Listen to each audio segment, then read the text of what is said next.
अभी अभी नवनीत राणा को मिली बड़ी खुशखबरी, बीजेपी सौंपने जा रही है बड़ी जिम्मेदारी। नवनीत राणा की होगी संसद में वापसी, राज्य में वापस जाएंगे बीजेपी के बड़े नेता। महाराष्ट्र की देवेंद्र फडणवीस सरकार की मंत्रिमंडल का अभी तक विस्तार नहीं हुआ है। महायुति सरकार को सत्ता में आए काफी दिन बीत चुके हैं, हालांकि अभी तक विभागों की बंटवारे की घोषणा नहीं हो पाई है। बीजेपी ने राज्यसभा सांसद अनिल बोंडे को राज्य में मंत्री के रूप में लाने के लिए कदम उठाए हैं, जबकि विभाग साझा करने पर चर्चा चल रही है। वहीं उनकी जगह नवनीत राणा को संसद भेजा जा सकता है। दरअसल 2019 में नवनीत राणा ने लोकसभा का चुनाव जीता था। वह अमरावती लोकसभा सीट से निर्दलीय चुनी गई थी, लेकिन 2024 के चुनाव में वह बीजेपी में शामिल हो गए। जिले की बीजेपी नेताओं और कार्यकर्ताओं के विरोध के बावजूद वह पार्टी में शामिल हुई। इसके बाद वह चुनाव भी लड़ी, लेकिन कांग्रेस के बलवंत वानखेड़े ने उन्हें हरा दिया। नवनीत राणा की भूमिका बीजेपी के लिए एक पूरक की रही है। जब उद्धव ठाकरे मुख्यमंत्री थे तब उन्होंने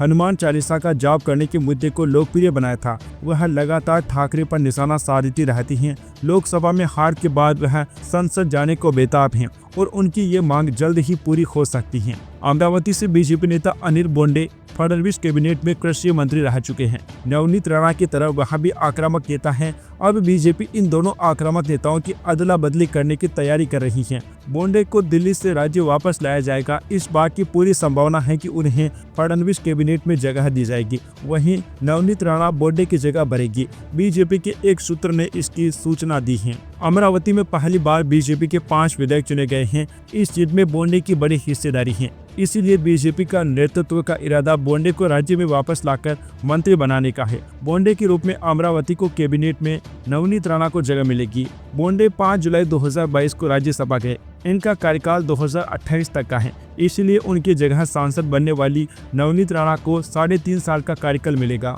फिलहाल महायुति की संख्या बल को देखते हुए राणा उपचुनाव में आसानी से जीत हासिल कर लेगी। Subscribe now and press the bell icon. Never miss an update.